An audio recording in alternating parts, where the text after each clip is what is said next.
It has just been a terrible commute on the Highway 26 eastbound at Cedar Hills Boulevard because of ice, black ice specifically.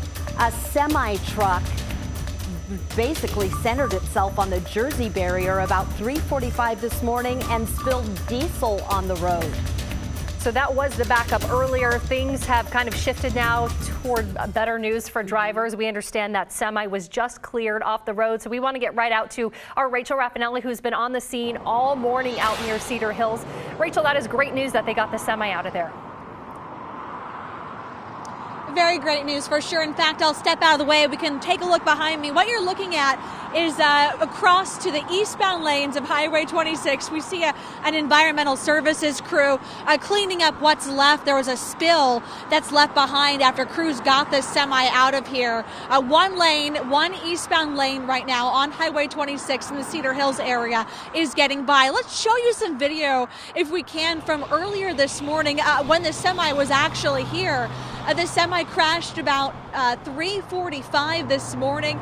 Beaverton police say that the driver slipped on some black ice, and that was the end result. Pretty scary morning for that driver. We are told the driver is okay. And that is, of course, when you had this huge backup here on Highway 26 because all eastbound lanes were closed for hours this morning as crews worked to get the semi out of here. We're told it spilled about 70 gallons or so of fuel onto the road. So the hazmat team was out here cleaning this up. ODOT was out here trying to get things back to normal again. And so now you have to where we are this morning, hours later. Still only one lane of Highway 26 has reopened. The other lanes are still closed, but we are feeling hopeful watching this progress this morning of the crews cleaning everything up, and we're going to stay out here and keep you guys posted. Hopefully they'll reopen the other lanes very soon. For now, back to you in the studio. All right, thanks a lot, Rachel. Of course, Ashley and Brenda, on mornings like this, we know the crews from the Portland Bureau of Transportation are always going to be busy. Yeah. We have PBOT's John Brady on the phone with us right now. John, we just talked about that crash and that situation on Highway 26. Can you talk to us, though, about some other problem areas around Portland and what we've really been focusing on this morning? Yeah, good morning. Yeah, our crews are out focusing on our usual snow and ice routes. All of those are open, what we call our usual suspects, Germantown, West Burnside, Skyline, Mount Scott.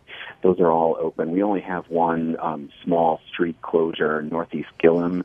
That being said, people should still use caution. It is still slick out there in spots. And the road can look clear, but with black ice, you never know, especially in, shaded spots, bridges, those sorts of places. People, do be cautious still. So, John, we can show our viewers what it looked like on West Burnside yesterday when you guys had to close it between, 23rd and Skyline.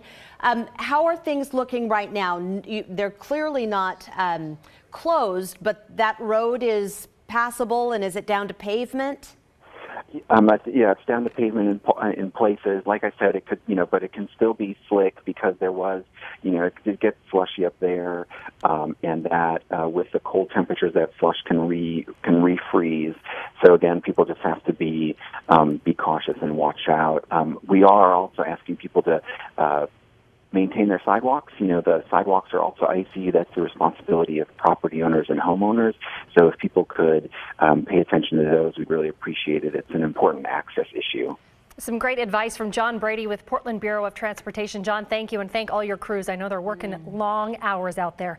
We want to check in now with Chris McGinnis for a look at some of the trouble spots out on the roads this morning, Chris. And really, at this point, it's one big trouble spot on the freeways. It's the inbound Sunset. It's still a 60-minute ride to get you in from the Hillsborough area right now from Brookwood Parkway to downtown, and all of that is because of the backup around the crash on the Sunset. As we look at one of our downtown cameras, we'll switch gears real quick and show you. I believe I've got Highway 26 queued up here. Yeah, this is the backup at Murray Boulevard.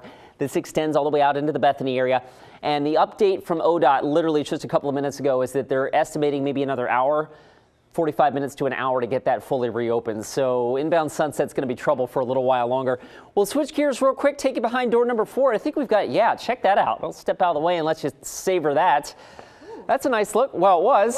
A nice look at the sun glint off of the hills there up in Clark County under that fresh patch of snow.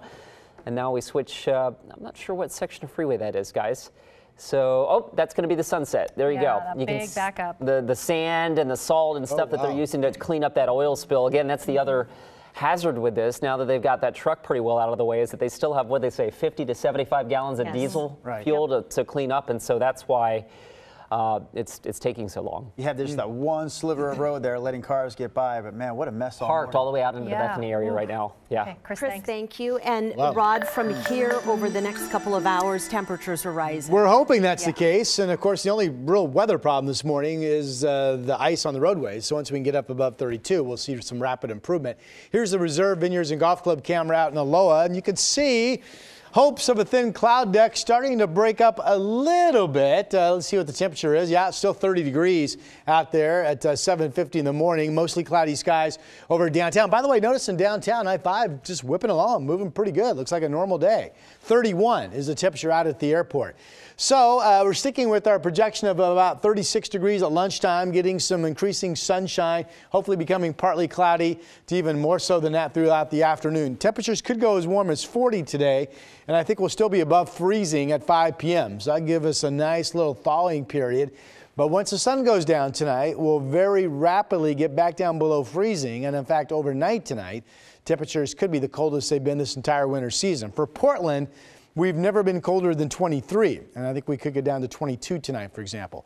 So what's happening next? Well, the clear, cold night tonight, a dry, sunny start tomorrow morning, but then Tuesday clouds up, and we could be looking at 1 to 3 inches of widespread accumulating snow at the lowest elevations Tuesday evening and night, and we're watching another snow chance Wednesday night into early Thursday, and we are also watching what could be at least a mix of wintry weather each of Friday, Saturday, Sunday, early morning hours.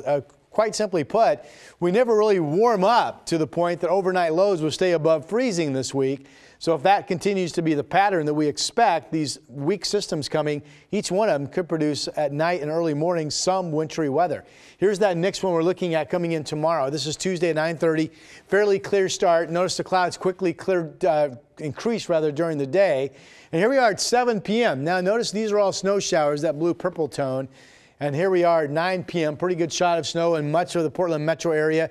If this is correct, Salem would be in green, a little bit of rain, but then that turns to snow later in the evening. So we'll see if that could be enough to maybe shut down schools when we wake up Wednesday morning. That's the next item we're really watching.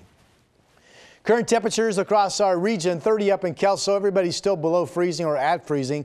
32 in Salem, 16 in Bend, 14 this morning out in Pendleton. And forecast numbers have a chance to get up to about 40 at the coast and here in the valley. Again, we're just 30, 32 right now. And then out on the east side, basically a dry day after some morning flurries. John Day only 20, so it will be cold. Timberline stays in the teens today for a high temperature. They had 24 inches of new snow up on Mount Hood on average Saturday night through last evening. How about that? So 7-day numbers, 22 tonight, 37 tomorrow. Wondering if we get enough of a snow situation to close schools Wednesday morning. Another shot of snow into Thursday morning with a low of 32. Notice each day the warms above freezing, including mid-40s potentially this upcoming weekend. So this will be little spurts of, wow, we just got some more snow, and then we'll look for improving conditions, and then maybe another spurt. That's the way the week is going to go, it looks like. So the weather will be the story all week long. We're going to wrap up this online update. We thank you for watching us. Please stay tuned online at KGW.com or the KGW mobile app for further weather updates. And I know we'll have updates during the Today Show this morning as well. Thanks for watching. Have a great day.